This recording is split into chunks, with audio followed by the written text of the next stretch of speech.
So the Donald Trump administration has put aside $1.8 billion for people from January 6th that believe they were wrongfully done by, to reach out to and to be able to get a sort of reparation for the supposed weaponization of the DOJ at the time. And in this clip, we're going to see Scott Jennings, his hypocrisy get exposed, because he's okay with reparations for Jan 6ers, but he doesn't have the same energy for actual people who should be allowed to be able to get reparations, such as slaves. As usual, let's watch the clip in full.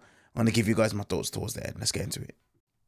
Good evening, I'm Sarah Seidner, in for Abby Phillip. Tonight, President Trump wants to reward his friends and some of his most notorious supporters with cash, using your tax dollars. It is a deal worked out between the Justice Department and the IRS to settle Trump's lawsuits over leaks and claims of unfair treatment. A so-called anti-weaponization fund has been set up to dole out the money to pay Trump's allies who claim they were unfairly targeted by previous administrations. The amount? $1.776 billion, a symbolic nod, of course, to the adoption of the Declaration of Independence. By the way, it is possible the money that's in that fund could be tapped by January 6th rioters. This is reimbursing people that were horribly treated, horribly treated. It's anti-weaponization. They've been weaponized. They've been, in some cases, imprisoned wrongly. They paid legal fees that they didn't have. They've gone bankrupt. Their lives have been destroyed. And they turn out to be right. Now, the DOJ says anyone with a claim can file for an apology and a monetary settlement. The settlement says there are no partisan requirements. A group of 5 people will gatekeep the money, and the Attorney General will pick them. In this case, that's Todd Blanche, Trump's former personal lawyer.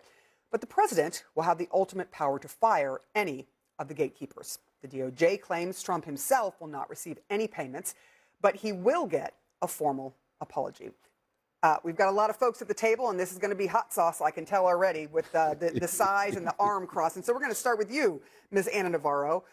Is this a slush fund to appease his buddies, or is there something that is legitimate going on here? And the other part you forgot to mention is that there's going to be no transparency, according to them. That they're not going, right, that they're not going to know. We, the taxpayer who are paying for this, are not going to know who this is going to.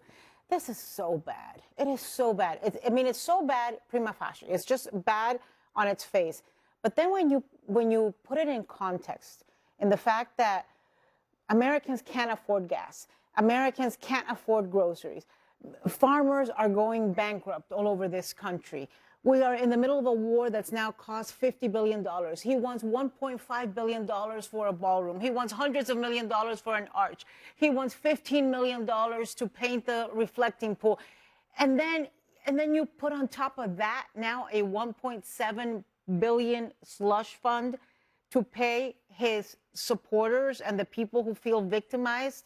I mean, I'm so old. I remember when most Republicans used to balk and be shocked and outraged by the idea of reparations to people who suffered slavery.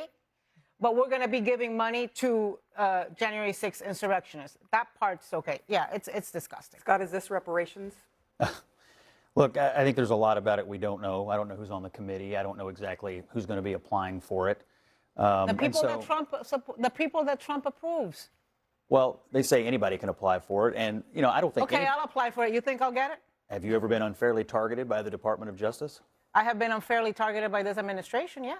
Have you been unfairly prosecuted by the Department of Justice? Are those the people that are going to be in this? So the answer is no, you haven't. So the question is, has anyone in the history of the United States ever been unfairly targeted by the Department of Justice?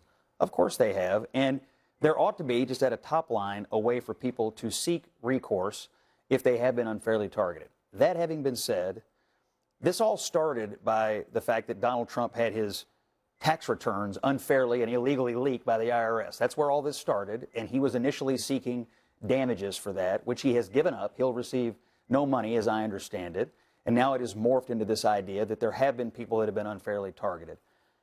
All of this makes me a little uncomfortable because it's a lot of money and it didn't go through the U.S. Congress. That's number one. Number two, I don't want to see a president necessarily handpicking people to get payments where he could be accused of just picking people out who are political allies. But do I want a world where if you've been unfairly targeted by the federal government and it was truly unfair and you truly had something done to you that should not have been done, do I think people should be able to seek recourse for that?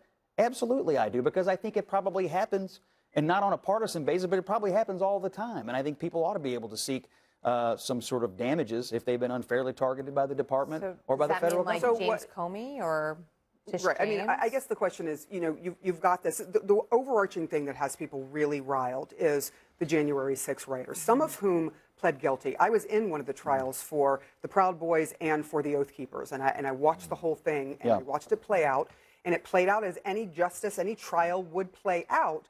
And here they're pardoned, and they could seek money, should they be able to. My personal view is anybody who committed documented violence against the government or against police officers, they've not been unfairly treated. If they ended up being convicted of a crime because of violence they committed, I got no real sympathy for them. Now, if there were people who were on the periphery that were swept up, over prosecuted, whatever, and they have a way to seek a recourse here, I have less of a problem with that. But I draw the line at violence. If you've committed political violence, if you attack the government building, if you attack police officers, I got real no sympathy. Scott, you don't have a problem with Todd Blanche handpicking 5 people who Trump can fire at any moment and giving reparations that are then not disclosed to the American people who are paying for this slush fund? Why do you know it's not going to be disclosed? Because because it says so. Is it to be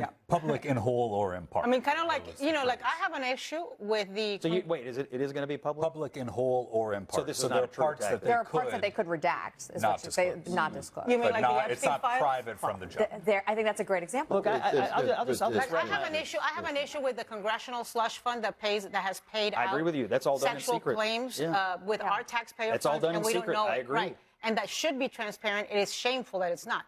It is ridiculous that we are even considering this in any way a right thing to do. Look, I think transparency is important, and I'll Yes, but I do think partisanship aside, politics aside, people are often, will be treated unfairly by the federal government and the Department of Justice. There were certainly people during the Biden years, pro-lifers sitting, praying quietly on sidewalks who were treated unfairly. So, look, I don't think we could say the federal government and the Department of Justice is perfect. It is not perfect. And if somebody did have something happen to them that's unfair, are you saying they shouldn't be able to petition their government for some sort of recourse here? Because I do believe that. But now, whether the fund is the right thing, they can't. I don't know. At a state level, at a federal level, people who have been unjustly targeted. I mean, we see it all the time with people who've spent, I don't know, decades in prison, and it turns out that they are innocent. It happens. And then all of a sudden they get out. They're proven innocent, and they are given reparations. But this fund will not be for those people. Cornel West, how do you see this? I mean, could the King family come back after what happened to Dr. Martin Luther King being jailed? I mean, how do you see this playing out? Well, first, I just want to salute you, Sister Sarah. First time I get a chance to meet you, First time I met high-quality you in journalists, just like you and Abby. It's high quality. It's always a blessing. But I just want to hear my dear brother Scott try to rationalize this in some way, and I see you're getting checkmated here, because there's just no grounds for justification of this unless you open the gates and you got trillions of dollars for ex-slaves and ex-Jim Crow people. You got 6,000 of the Innocence Project just at Harvard Law School of people who've been incarcerated, and you got 2.2 of mass incarceration. I've been blessed to teach in prison for 49 years. Now, tomorrow is Malcolm X's birthday. He's 101. What is it about Malcolm? Well, what we're talking about is this is just the peak of an iceberg. When you're living in an empire that is unraveling because the hatred and the greed is overwhelming. And so there's no sincerity, there's no integrity, there's no character. So people will justify anything in the name of power and might as opposed to integrity and what is right. That's a spiritual crisis. That's a moral crisis. Malcolm X was right about that. I was glad to see his face on that magnificent banner down there in Alabama when they marched in Selma and Montgomery. Martin was there, Fannie Lou Hamer was there. But it's not a question of skin pigmentation. It's a question of character, integrity, and the attempt to do what is right. There's no integrity in justifying $1.8 billion of people who engaged in criminal activity actually kill some policemen.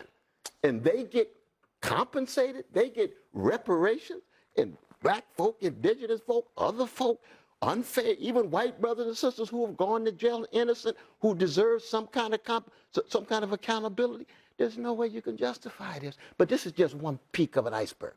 What we're seeing is spiritual sickness, moral decrepitude, and political corruption on steroids. But the good news is you still got folk in the country who are trying to exemplify some integrity and character and courage.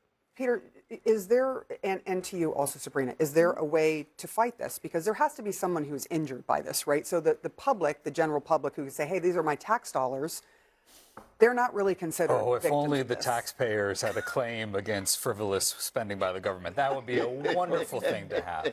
No, I mean, the Trump administration is going about this all wrong. The way you're supposed to do is you're supposed to have folks set up a nonprofit, and then you either have a company do the third-party payments into the federal government for leniency, or you just allocate tax dollars from like the Inflation Reduction Act, and that goes to your political allies. That's how you button it up, you make it legal, and you avoid all of this. But to your point, like on the historic discrimination, I mean, there was $2 billion in the Inflation Reduction Act that was allocated for black farmers in the South who had been historically discriminated against by the USDA. Like, there have been tons of programs that have done this. I think there's a very legitimate claim, and let's be very clear, I agree with Scott. We're not talking about, and if they are, I condemn it, money going to folks who violently assaulted police officers.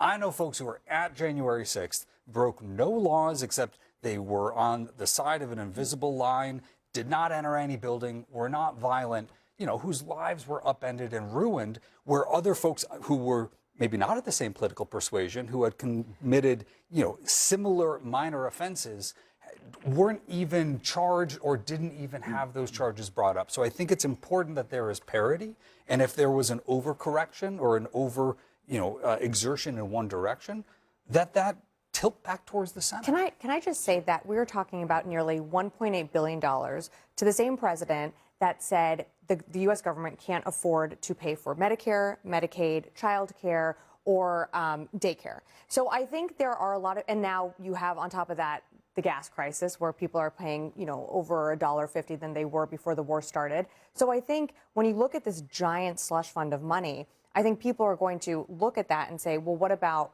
me? What can the government do for me? And this is not going to benefit people. So I think when did he say we can't afford Medicare or Medicaid? He said they've cut it, and he also for non-citizens. We can't afford it for non-Americans. He did say we can't that afford we cannot afford Medicare and Medicaid, and that should be pushed to the states to pay for, and that the federal government could further subsidize. But he did also say that the federal government cannot afford daycare and childcare for millions of families all around the country. So I think when you look at a slush fund of this magnitude, people rightfully are thinking that's absolutely egregious. I mean, it is. But does everybody here agree generally that it is possible for the federal government and the Department of Justice to make a mistake? Absolutely. Sure. Yes. But not just a mistake, it can be chronic. It can be institutional. I totally agree with you. So if we all agree that mistakes can be made, that's right. Do we all also agree that maybe it ought to be there ought to be a way for people to address those mistakes? I personally think there ought to be. Absolutely. That's why I've supported reparations for black people for the last 50 years. With transparency and a board that's not appointed by the president. That's what the argument is. Well, I mean, what do you mean why? Like it's not an impartial board. Why would the executive branch not be involved in the administration of it if it's coming out of the Department of Justice? I think what you were arguing was transparency, so that we know where the money goes. Yeah. I agree with that. Right. So if you know where the money goes and you know what the details of the cases are, then maybe you could pick each individual case apart.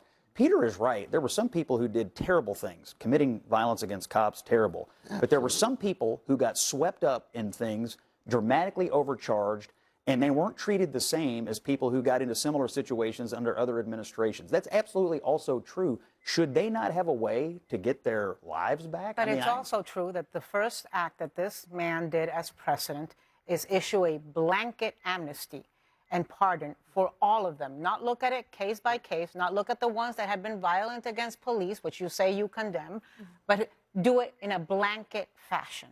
And so that's not a good precedent for somebody who wants to issue reparations to people from January 6th. I mean, they have been pardoned, so technically they could file for this and potentially get money, and there's a lot there. So we'll have to wait and see what this happens. But if we don't know who's getting it, then no one's going to understand exactly who is getting a piece of the pie. There's a lot of questions here. I think transparency. We haven't even talked about the constitutionality of it. You alluded to it. Congress has the power of the purse. It is a question. It is a question. Agreed. It's a big one. All right, we all agree on that one thing. So the thing for me when it comes to MAGA, and I always say this, being MAGA is a constant humiliation ritual, because hypocrisy in that is so clear as day, that these are the same people that when black people bring up or ask anything about reparations for 400 years of slavery, these are the same people that will turn around and will say, well, who's going to pay for it? We haven't got the funds for that. We haven't got the budget for that. These are the same people, MAGA, Republicans. This is what it is that they will say. But when it comes to giving a type of reparations for the allies of Donald Trump, in him trying to do something which is unconstitutional, which is overturn an election, now all of a sudden they are open to the idea of reparations for those individuals. You see, I'm going to say something, and I don't want to be very blunt and very honest. And the reason why I'm going to is because I'm just a YouTuber, someone who just gives his thoughts and opinions and tries to understand more about what he sees with you guys' audience. This administration do not like being called racist or don't like it to be connected with anything to do with racism. But unfortunately, they keep on doing things that will have people pointing at them and labeling them as racist. The idea that January 6thers should be able to get reparations, but 400 years of slavery, one of the worst atrocities in the history of mankind, they don't deserve reparations. It's an absolutely disgusting point. And for me, the fact that it is that Scott Jennings, and I can't remember the name of the other Republican, we can see him with the long hair, the ginger hair, sitting across from Scott. The idea that these guys do not have anything that they will draw a line on and say, you know what, I can't defend this, is telling in of itself. These guys are just mouthpieces for MAGA, for Donald Trump, and for the Republican Party. But this is something that should just be a non-starter when it comes to MAGA. It should be a non-starter. Have you guys noticed this administration have money for reparations for Jan 6ers? They have money for war. They have money to give tax breaks to millionaires and billionaires, the richest and wealthiest people in the United States. But they don't have any money to help out the American people. They've got no money for Medicaid. They've got no money for healthcare. They've got no money to be able to help everyday Americans. This is the richest administration in history. And it's clear as day for you to see, because they're only doing things that benefit those individuals. Let me know your guys' thoughts on this exchange down in the comment section below. And as usual, hit the thumbs up button, hype up the video, and get it in front of as many people as possible. Appreciate you guys, and I will see you guys in the next clip.